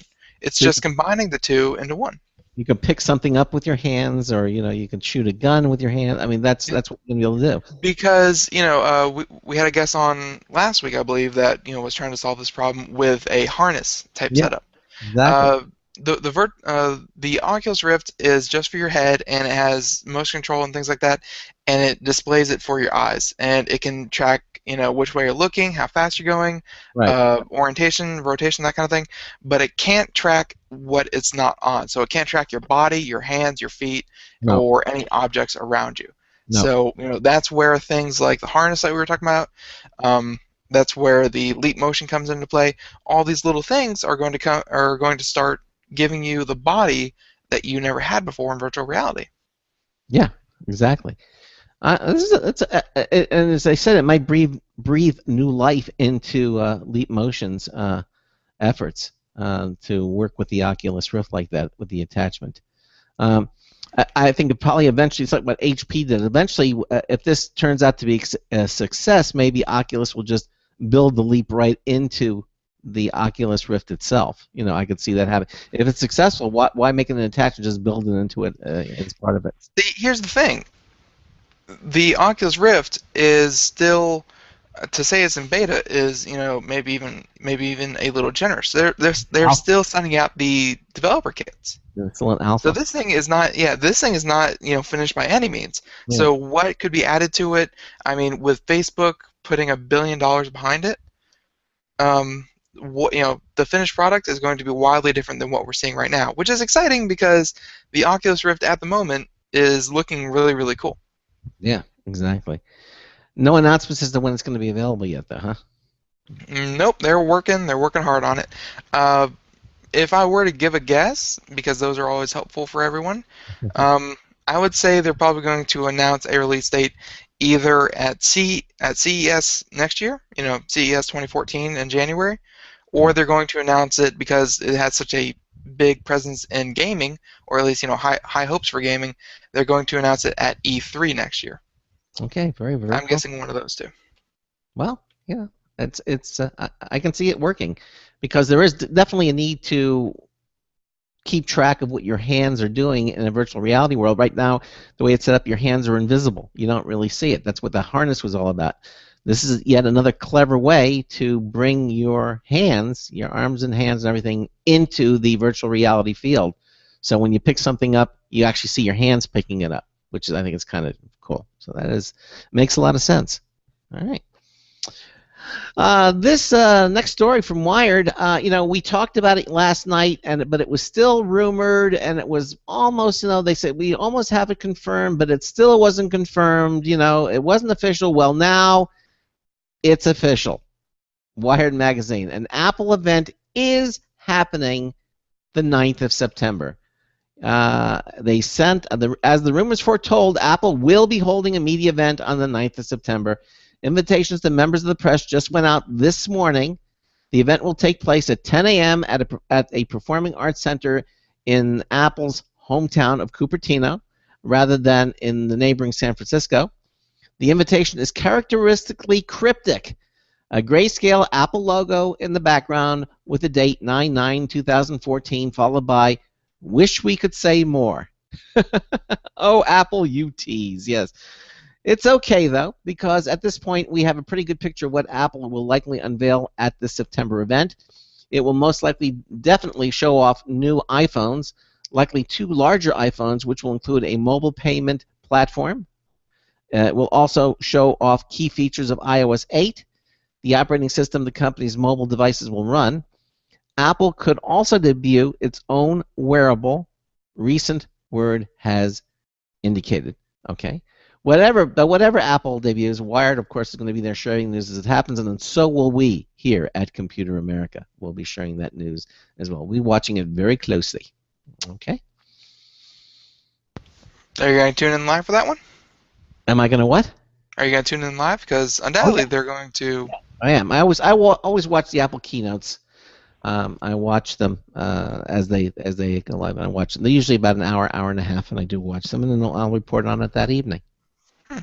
What is it? Okay, good. That means I don't have to watch it. Okay. Okay. This one is again a little more offbeat. Think more along the beer story earlier. This has been plaguing people forever, and I think a lot of people kind of marked it up to either Bigfoot having fun or aliens. Oh, so, yeah. So the slide. Oh, that's so cool. Yeah. Okay, go ahead. So this one from Engadget, and the mystery of Death Valley's sailing stones solved with GPS and time lapse. Yeah. So, before we actually read the article, just so everyone out there is clear, if you haven't heard of it for some reason, there has been a mystery going on for as long as people have been, bumping around Death Valley. Yeah. And that's that these rocks are just moving. I mean, they're decent-sized rocks, and you see the trail that they're moving from, and there's no footprints, there's no anything. It's just these rocks, and they leave these trails, and it's like they're moving on their own, like they have somewhere to go. Some people they were like crop circles. If people were doing it purposely, they would just go out there sliding these rocks, 150 feet, and then leaving, and without any footprints or something, and they would just leave a trail. That would have been my first thought. Someone's just doing it, but it's been going on for so long that this was even before crop circles was, really the thing to do. Yep. But evidently it's the real thing. Yeah. Mm-hmm. So according to Engadget, a trio of scientists has finally caught the process on tape, which is the smoking gun. Yes, it is. Their study started years ago when 2 of them, a biologist and an engineer, hauled 15 GPS-equipped rocks onto racetrack Playa, the dry lake where the famous stones are found. It wasn't until 2013 when a planetary scientist made their 2-man band a trio that they hit the jackpot. Apparently, it takes a precise combination of water, ice, and wind for the rocks to move. First, the water that floods the lake, which happens rarely, should be around 3 inches deep, so when it freezes, it forms thin, window pane-like ice sheets beneath the rocks. Then it should be sunny the day after that in order for the ice to crack and for the 10-mile-per-hour winds to propel the rocks forward. The stones the group Colin Cam moved only a few inches per second, but some remained in motion for as long as 16 minutes. And most sailed on the wet ground several times, so they traveled as far as 200 feet.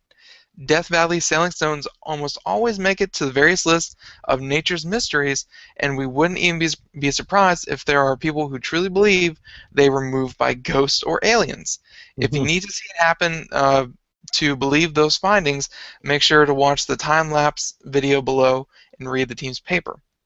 So yeah, they do include, this again from a gadget, Death Valley sailing stones, and they do include a time-lapse video, and it's exactly what it sounds like. It's just a time-lapse video, and these rocks, they're just kind of inching along, all by themselves. They move all. Well, the wind is propelling them, and yeah, exactly. They're on a very and the ice is underneath the rock, and so it makes it slippery, and they move, they travels up to 200 feet, and they leave a trail. So when you get there, but of course at that point all the ice is melted, and all you see this trail, behind this rock that's moved, but you don't know how it happened, but there you go. That was a good recap of the story we just did. Yeah. Thank you, Craig. Yeah, you're quite welcome. A mystery solved. Okay. All right. So any of you were wondering about those sailing rocks? That's it. It's not aliens. Someone in the chat room just said that they want to put two of the rocks side by side and watch them race. They are on the Playa racetrack. Yeah. So it would be fitting. It'd probably be the slowest race ever, for that particular area, because Death Valley is known for their, extremely flat terrains, and so they make good high-speed racetracks. But I guess if you want to watch two stones race, that's something. Yeah, I guess so. They're supersonic compared to most rocks. But the conditions, it's true. But the conditions have to be just right, as you heard. I mean, they have to have the sun coming out. It has to be frozen, and then the next day it has to be sunny, and then it has to crack, and then it has to have wind. You have the wind. You have to. All those things have to work just in concert with each other to make it happen, and that's obviously that's fairly rare. For that to happen, so. But I guess common enough that these rocks have remained a mystery for a while. I was hoping that it was aliens. I mean, I think if they were going to reveal themselves, I'm putting my money on SETI more than random rocks. Yeah. Well, it's not aliens, folks. The sailing rocks. No, it's not aliens. Well, now we know that if Gene Steinberg ever comes on and says, well, there has been evidence on the contrary to these findings. I'm like, I don't know about that one. Could be. All right, you're listening to the Computer America Show on the Blog Talk Radio Network, on the Boost Radio Network, on the IRN Radio Network. Ben and I are doing computer and technology news, brought to you by Slimware Utilities, the official optimization software of Computer America. Got another news tips bulletin review by Marty Winston coming up. And then more news stories, lots of interesting ones. We'll be right back with them. Don't go anywhere. This is a special alert to all Americans who own a vehicle with less than 120,000 miles with an auto warranty about to expire or no warranty coverage at all. Due to a decline in the economy and major car companies filing for bankruptcy, Cover America Auto Care has announced revolutionary, inexpensive mechanical breakdown coverage that is now available to the general public to save consumers thousands on auto repairs. An open phone line has been established for drivers to call who own a vehicle that is less than 10 years old for a free 5-minute quote and to see if you qualify. The number is 800-483-2514. Drivers who are covered with this auto protection will not have to pay for a covered repair again. This is the auto coverage now sweeping across America at a fraction of what dealerships charge and is now available to the public by calling today. The number to call is 800-483-2514. 800-483-2514. That's 800-483-2514. Don't complain about your cable bill going up and up and up. Do something about it. Grab a pencil and jot down this special number, 1-866-663-MyTV. The more cable TV rates go up, the better digital satellite TV looks. So, disable the cable and get more of your favorite channels in 100% digital quality for less money. Call 1-866-663-MyTV right now to sign up for packages starting as low as $19.99 and up to 4 rooms. And there's no equipment to buy. That includes your free HD TV upgrade, your free DVR upgrade, and your free professional installation. And the best part, the pristine digital picture and sound. Call 1-866-663-MyTV. So, what are you waiting for? Pull out your major credit or debit card. Call 1-866-663-MyTV. 1-866-663-MyTV. Disable the cable, cut costs, and get more. Call 1-866-663-MyTV. 1-866-663-MyTV. Hi, this is Marty Winston for Computer America with a News Tips Bulletin Review of the Klecker Graphite Knife. Now, doing hundreds of reviews every year means getting in hundreds of boxes every year. And knife makers tell us that opening boxes is a leading use of knives overall. It's behind their use as kitchen cutlery, but ahead of anything else like hunting or tactical. We are, after all, limiting our coverage here to knives as tools. We've had dozens of knives in for review, and our favorite so far may have just arrived. The Klecker Graphite from CRKT. That's standard short abbreviation for the Columbia River Knife and Tool Company. It's named after designer Glenn Klecker and its graphite G10 side trim. It has both a blade top button and a hinge back push that lets you flip it open, fully open, with a single move. Once open, it locks to stay open. That's a safety feature to keep closing from closing on your fingers until you squeeze the back of the frame to unlock the blade. The stainless steel frame is skeletal, which helps reduce weight while looking cool. The 3-inch blade option we chose is smooth on the tip half, and serrated on the rear half. This was a 6-box day. It took fewer passes with this knife than with the other very good knives we've been using. Bottom line, the Columbia River Knife and Tool CRKT Klecker Graphite Knife is one cool tool. This is Marty Winston with a News Tips Bulletin Review for Computer America.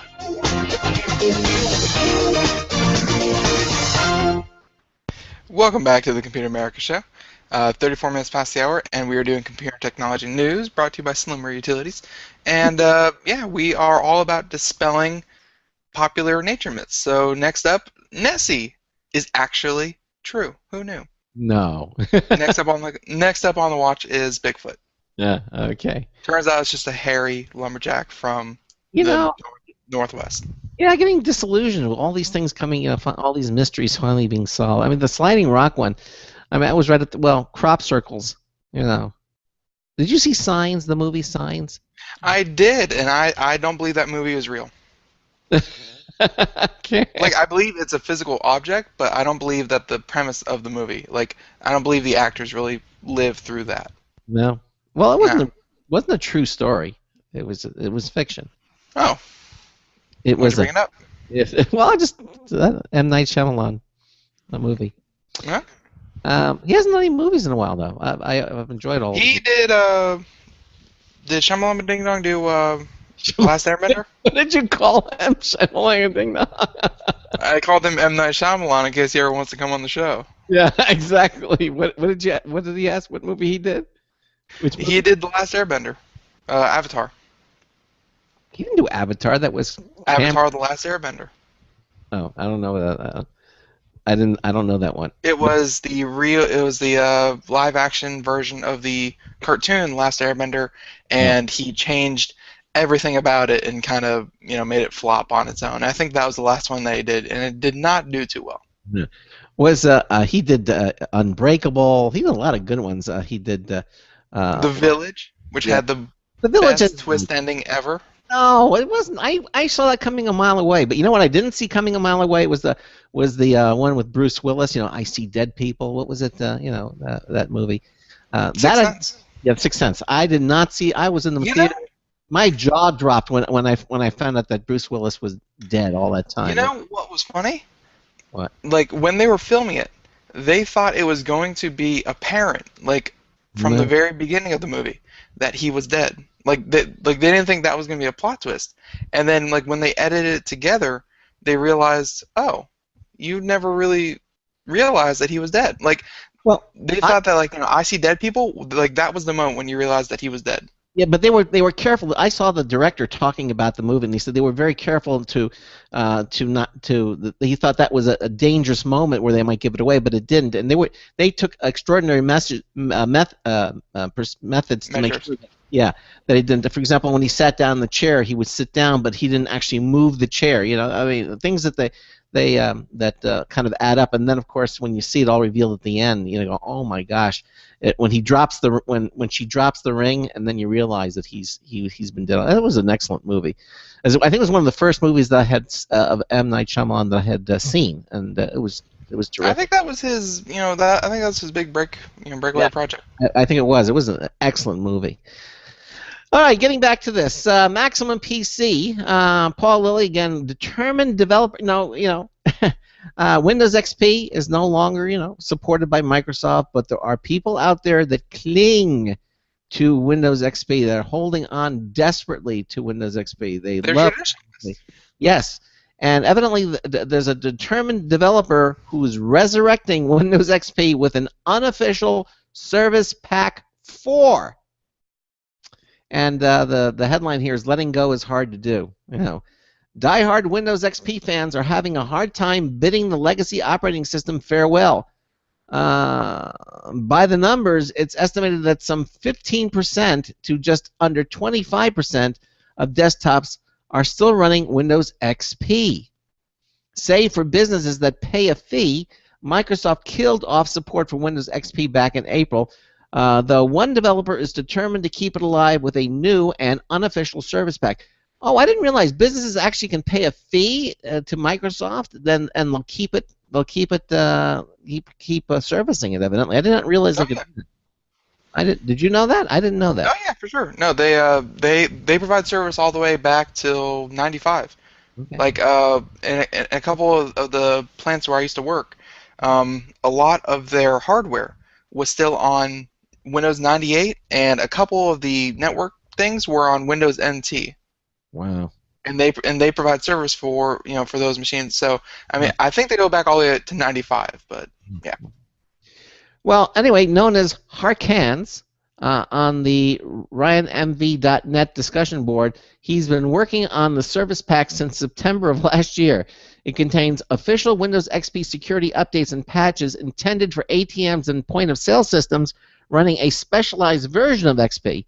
You may recall that earlier in the year it was discovered that XP users could continue to receive such updates via a registry hack. The unofficial Service Pack 4 releases applies the hack by default and installs all of the fixes released up to this point. Naturally, Microsoft cautions against installing these updates on regular versions of Windows XP, saying that they're intended for Windows Embedded and Windows Server 2003 customers and do not fully protect Windows XP customers. They also haven't undergone testing on Windows XP. Instead, Microsoft advises that Windows XP users upgrade to Windows 7 or 8.1. Yeah. You should decide to throw caution to the wind, however, bear in mind we know nothing about this developer, his coding skills, and how much testing he's done on XP machines. You can grab the unofficial service pack, and they actually give a link to where you can do that. Boy, I'll tell you, things must be desperate. Sometimes but eventually they're gonna have to bite the bullet and upgrade. I think they're all waiting for Windows 9. I think Windows 9 is going to bring everything. I don't think so. Yeah, you don't think so? Because Windows 9 is supposed to be very, like Windows. Windows 7, I think, is as close to Windows XP as you're going to get. I mean, from here on out, it's just going to get further and further. Windows 9 is going to be more like Windows 7, but Windows 7 is going to be more like Vista, and Vista was more like XP. Like, you're still going to keep getting further and further, but I think at this point, 7 is as close as you're going to get. Eventually, everybody's going to have to bite the bullet, though. Well, I mean, no, 7's closer to XP. That's right. It skipped Vista. So, those XP, Vista, 7. But, they don't. Until that hardware dies, they don't have to bite any bullet. No, well, But I'm saying eventually they're going to have to, because eventually the hard's Well, going to. no, like eventually the hardware's going to die, and then they're going to get new hardware, and then they'll be forced to, uh, you know, upgrade the software then. Yeah. But for them to say, you're still running XP, it's been 10 years, come on, people, pick up the slack. They don't have to upgrade to anything. No. But eventually they will. But again, most of these XP cases that you see, it's not people who are sitting in their basement, clutching their computer to their chest, rocking back and forth slowly and saying, they'll never take my XP from me. No, no, no, I love my XP so much. It's usually, businesses that have integrated software that only works on those systems with XP. There's some people out there that like that, Ben. No, they're by far the majority and should be ignored to cower in fear in their corner as they see fit. It's just the majority out there that use XP are for the special use cases that, let's face it, most of the computers don't even connect to the internet. They just do their process with the programming that they have. They're specialty legacy machines. There are people in our very own Computer America chat room that use XP. But he has multiple computers, and actually a lot of our chat room participants have multiple computers that run XP, Vista, Windows 2000, 98, what have you. But, like I said, it's not until the hardware dies that you get something new. These guys keep running their hardware because it still works. I won't reveal his nickname in the chat room, but he has the word Fort. It's in it. That's the okay. Good job. Good So, job. Okay. you use that joke with everyone, including each. But okay. Yeah. So Amazon has a trick up their sleeve. It's called drones, and whether or not they're going to start using them is up to local ordinances. If they can actually fly unmanned drones all over the place. So Google, of course, has to come out with something that looks pretty cool. Google shows off Project Wing delivery drones. That's the name, Project Wing. So Amazon is selling a phone and reportedly even getting into online ad business. So of course Google is ready to compete with its still in testing Prime Air drone delivery service. The Atlantic has a report on what is being called Project Wing, a part of the Google X Labs that have worked on Project Loon, Glass, driverless cars, and so much more. As shown above, the idea is for a tail-sitter unmanned aircraft where the drone flies in like a plane, then hovers and lowers a package to the ground by wire before releasing it. The quote-unquote egg at the end of the wire hits the ground and drops the package before being pulled back into the drone. So can you expect to receive a Google Shopping Express order this way anytime soon? Probably not right away, as the test shown took place in Australia, and there's plenty of testing and regulatory hurdles to get over before anyone is dropping off packages this way. If you're an interested partner, hey Netflix, maybe drones aren't a joke, there's a sign-up sheet available. So it looks like even Google is getting into the delivery drone business, which makes sense for Google. They have a hand in everything. They actually have you watched the video? I have not. Does it look cool? It does look cool. Yeah, you can tell it's in Australia. Oh yeah, Australia has that Africa / No, the guy who's wearing has a hat that Australians typically wear. No, see, you're being fashionist. Yeah, but look at that. You can recognize the hat. It's an Australian hat. Okay. Maybe you need it out there for the bush. So, Project Wing, Google, drone, wire. It looks like the egg fits into the top of the drone, and then it kind of tilts up and lowers it down gently. As, Craig, do you think, drones, be it Amazon, Google, what have you, do you think they're a thing of the future, or do you think they're just like, hey, drone technology, it's all the rage, so let's see if we can do anything with it? I think we'll have a place in the future, and I don't think it's going to be the immediate future, but I still think that they will, and will have their place in certain towns after they go through some of the restrictions. I think certain places, certain rural areas. I don't think in cities. I don't think it's just not going to happen, but maybe in more, rural areas. I think it would actually, it would have a place. Why don't you think immediate future? The self-driving car is only like less than 5 years away. Yeah, no, I'm not talking about. I'm just talking about the drones. Not the self-driving. Oh, no. If a self-driving car is possible, why is a drone not possible? No, it's just because it's of the physicality of what you have to overcome. With a car is on a road. You saw that where the drones are in the air, and it's just I think it's a little bit more complex. That is the worst explanation I've ever heard on the show. Okay. Oh well. Oh, I do think that we'll see drones, but I of course we'll see self-driving cars. I think the self-driving cars are going to make their debut before the drones will. I don't think these autopiloted drones are that complicated. No. It's going to be more red tape than it is technological hurdles to overcome at this point. I agree with you. I think the technological hurdles, for the most part, have already been solved. The military has. Then why did you just say that you're not going to see them because there's completely different air and ground and driving and air? I'm saying because I think it's more complex. I think regulatory regulations of airspace is going to be a lot more complex than regulatory than enforcement of regulations on the road. That's all. I think there should be a drone zone about 50 feet above kite zone, a drone, which is about 25 feet above tree zone, which is about 6 feet above people zone. You've just stepped into the drone zone. Exactly. So it's going to be people, trees, kites, drones. Drones. That's how my future is panning out. All right. Okay. Well, we'll see. And then above that, it's just airplanes and missiles. That's no man's land up there. Okay. Talk about high technology. 4K streaming video is coming in October, according to this article from Tech Hive. Samsung is tipping the Amazon 4K video streaming for October. Amazon's going to start streaming its original shows in 4K resolution in October, at least according to Samsung. They revealed the time frame in an announcement about expanded 4K content on the company's ultra-high definition televisions. Amazon has been promising 4K streaming for its original series since last year, but hasn't said when it would actually happen. Netflix, meantime, has been streaming House of Cards and some nature documentaries in 4K since May. Breaking Bad joined the 4K roster in June, and Netflix plans to add more of its original productions later this year. I didn't know that. Wow, Netflix, 4K. Cable and satellite providers in the U.S. have yet to support 4K resolution format, although DirecTV says it will start offering 4K videos on demand later this year.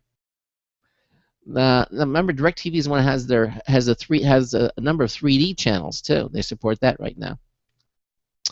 DirecTV has been pretty cutting edge. That leaves early 4K TV. You want to say something, Matt? I'm good. All right. That leaves early 4K TV adopters to seek out alternatives.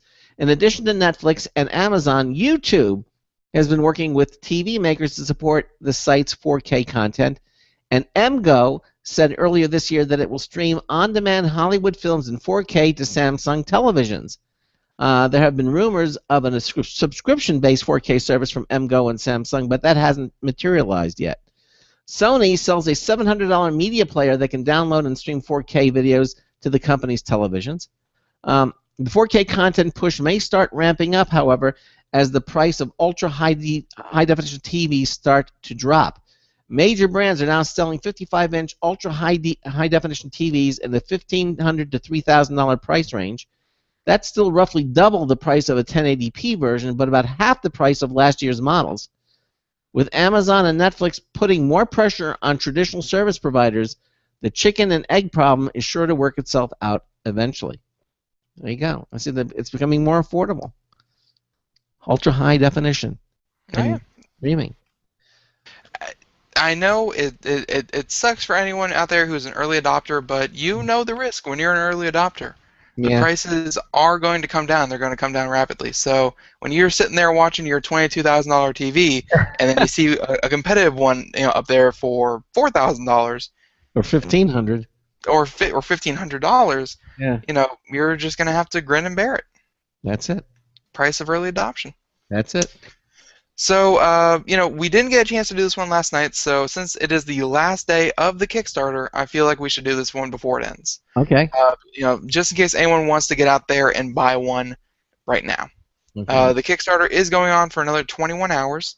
Mhm. It's currently raised 11,589,000. Wow. No, I'm sorry, $590,093. It's going up even as we speak. Wow. Now you're saying, but Ben, Kickstarter for what? Yeah. Well, how a high-tech cooler toppled Pebble as Kickstarter's most funded project. Yep. The coolest. So yeah. Mhm. It's the coolest. Yep. So it's the coolest cooler developed by Ryan Grepper. It's brought in more than, the number we said earlier, more than $11 million. And he started with a goal of $50,000. And you still have another day to throw your hard-earned cash at the coolest cooler's general direction. It surpassed Pebble's 10.2 million that it raised 2 years ago. And still, if you're looking for a crowd, no, I'm sorry. And still, I'm sure the coolest cooler team will be able to cope. What vaulted coolest cooler to the upper reaches of Kickstarter stories is that it is a waterproof Bluetooth speaker that allows you to beam music around your site. It could be the LED built-in lid to help you scrounge for the last Coke remaining at the bottom of the cooler. It has a USB charger that can give your mobile gear an emergency boost. And perhaps it is the built-in rechargeable blender that promises to provide you with 6 gallons worth of blended icy beverages on a single charge. I got to tell you something. If you had shown this to me and said, what do you think the prospects of something like this would be, I would have missed this by a mile. Maybe because I'm not a tailgater.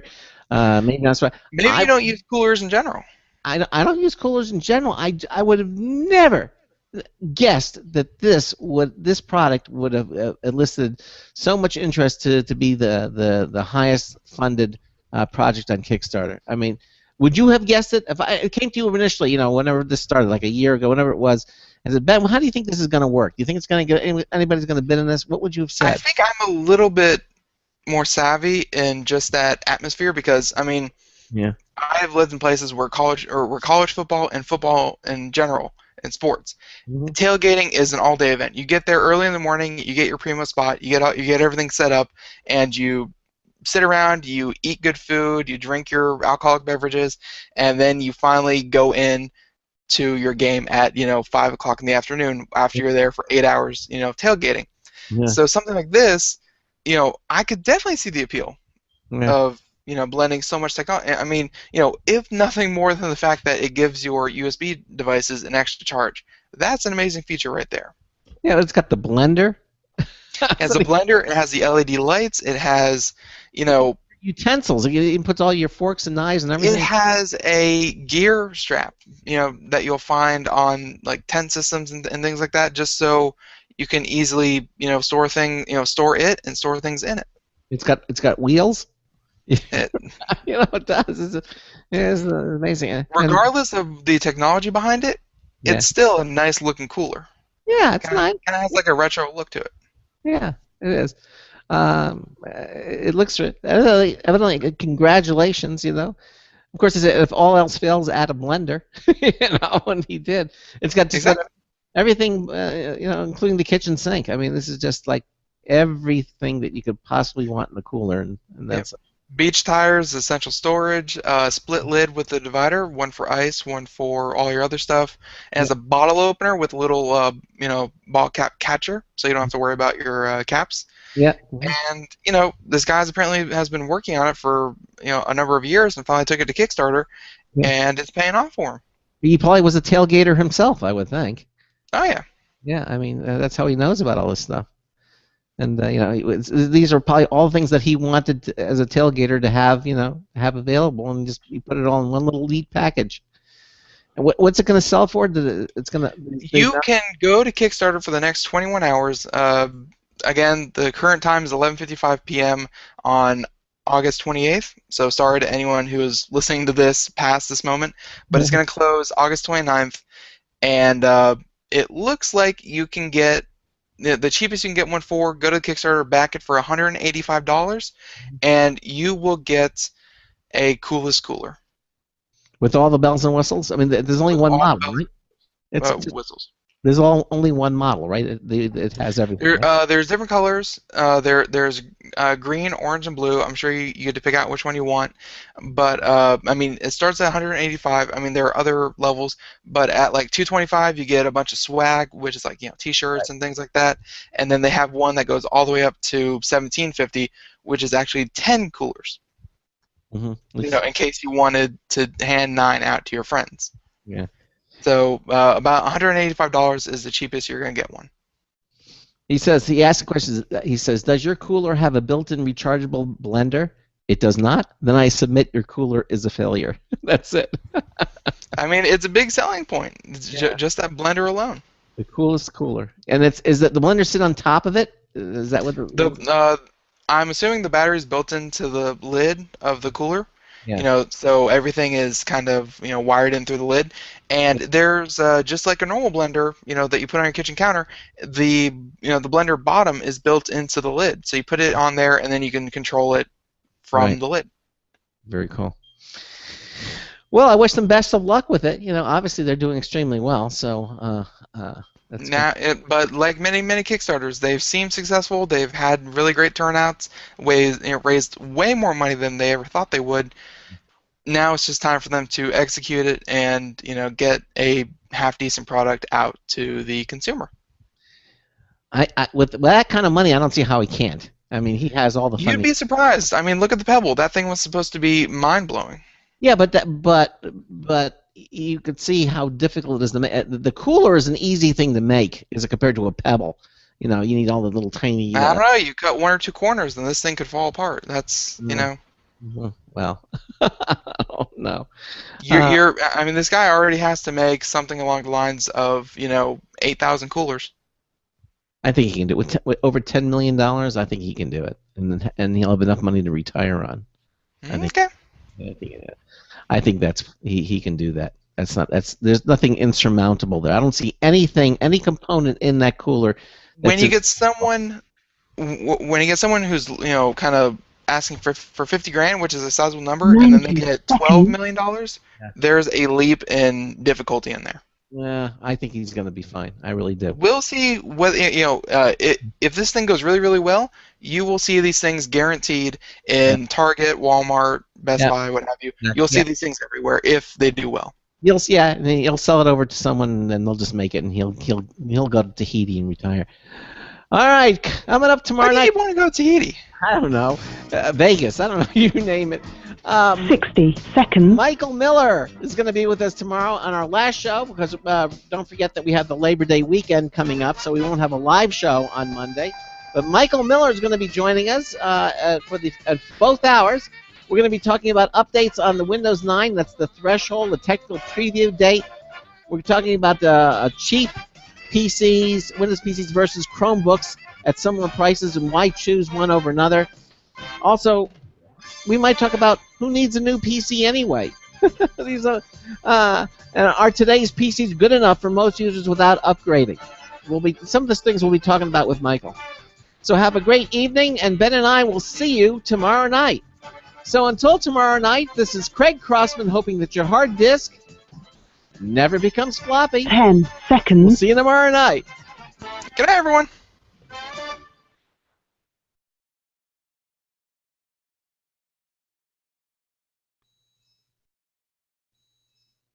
Thank you for using Blog Talk Radio. Goodbye.